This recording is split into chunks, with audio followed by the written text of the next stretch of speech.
ஒரு நாட்டுடைய பாதுகாப்பாவும் அரணாவும் இருக்கிறது நம்ம நாட்டுடைய ராணுவம்.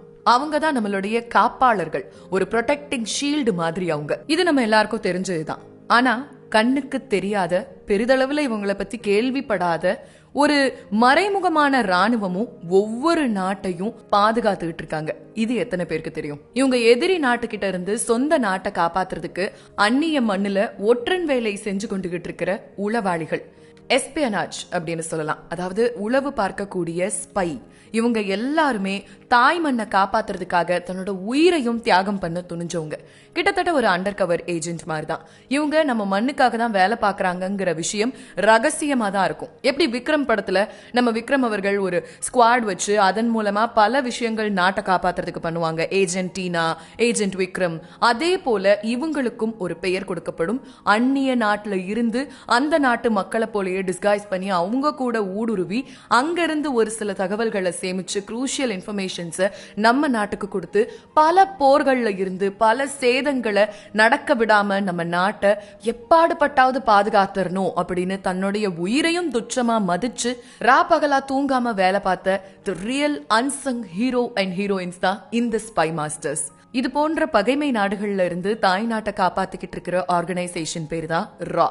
ரிசர்ச் அண்ட் அனாலிசிஸ் விங் அப்படின்னு அழைக்கப்படுற இந்த உளவுத்துறை அமைப்பு தான் வங்கதேச பிரிவினை, சியாச்சோட வெற்றி, காலிஸ்தான் தீவிரவாத ஒழிப்பு, பொக்ரான் அணுகுண்டு சோதனைன்னு இந்தியாவோட பல வெற்றிகளுக்கு வித்துட்டு இருக்கு. மற்ற விசாரணை அமைப்புகள் மாதிரி இல்லாம ரா பலரும் அறிந்திராத உளவாளிகள். இவங்க அப்படி என்னதான் பண்ணிட்டு இருக்காங்க?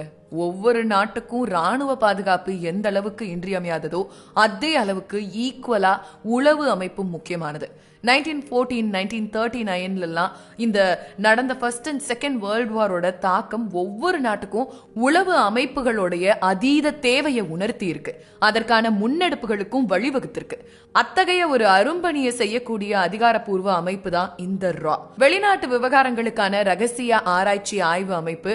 இந்தியாவை பிரிட்டிஷ் ரூல் பண்ணிக்கிட்டு இருந்த டைம்ஸ்லயே ஐபி, அதாவது இன்டெலிஜென்ஸ் பியூரோன்னு உளவு அமைப்பு ஸ்டார்ட் பண்ணி அதுவும் செயல்பட்டுக்கிட்டு தான் இருந்துச்சு. சுதந்திர இந்தியாவிலையும் வெளிநாட்டிலையும் உளவு வேலையை பார்த்து தகவல்களை திரட்டி நாட்டுடைய பாதுகாப்பை உறுதி செய்யறதுதான் இதோடைய வேலையா இருந்துச்சு. 1992 இந்த ஹிமாலயன் இஷ்யூஸ் அப்ப பூதாகரமா அது வெடிக்க இண்டோ சைனா வார் ஆரம்பமாச்சு. இந்தியாவுக்கு இந்த போர்ல பெரிய பின்னடைவு. 1965 ஆண்டுல இந்தியா பாகிஸ்தானோட போர் புரிய வேண்டிய ஒரு நெருக்கடிக்கு ஆளாச்சு. இந்த இரண்டு போர்கள் அப்பையும் சரியான முறையில இந்திய உளவு அமைப்பான ஐபியால உளவு தகவல்களை திரட்ட முடியாம போனதுதான் இந்த பின்னடைவுக்கு முக்கியமான காரணம். இதனால உள்நாட்டு மற்றும் வெளிநாட்டு செயல்பாடுகளை பிரிச்சு தனி அமைப்புகளை ஏற்படுத்த வேண்டிய தேவை உருவானுச்சு. அப்ப சைனாவுடனான போர் பின்னடைவு எதிரொலிய முன்னிட்டு வெளிநாட்டு விவகாரங்களை வேவு பார்க்க தனி உளவு அமைப்பு ஏற்படுத்துறதுக்காக உத்தரவு பிறப்பிச்சாங்க அப்போதைய பிரதமர் நேரு. பாகிஸ்தானுடனான போருக்கு அப்புறமா ராவோட வேலை சூடு பிடிக்க ஆரம்பிச்சிச்சு. கடைசியில இந்திரா காந்தி கவர்மெண்ட்ல 1968 செப்டம்பர் 18 அன்னைக்கு உளவுத்துறையுடைய ஒரு அங்கமா உதயமாச்சு ரா.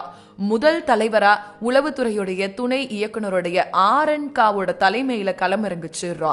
அன்னைக்கு ஸ்டார்ட் ஆன ராவோட இந்த ஜேர்னி அரை நூற்றாண்ட கடந்து இப்ப உலகத்தோட மூளை முடுக்கெல்லாம் பரவி சர்வதேச அரங்குல முக்கியத்துவம் பெற்றிருக்குன்னே சொல்லணும்.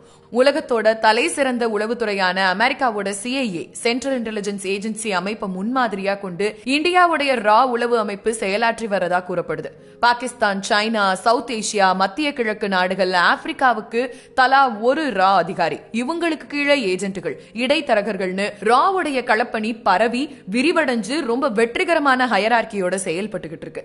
பூமி சுழல்றது மாதிரி ரா அமைப்போட சக்கரமும் 24 மணி நேரமும் சுழன்றுகிட்டே தான் இருக்கு. அமெரிக்கால சிஐஏ, இஸ்ரேலுக்கு மொசாத், இது போன்ற உளவு ஜாம்பவான்களுக்கு இணையா இந்தியாவோட ரா அமைப்பும் சிறகடிச்சு பறந்துகிட்டு இருக்கு. எத்தனையோ போர்கள், பல அசம்பாவிதங்கள் இந்தியாவில் நடக்கவிருந்ததை எல்லாத்தையும் தடுத்த இந்த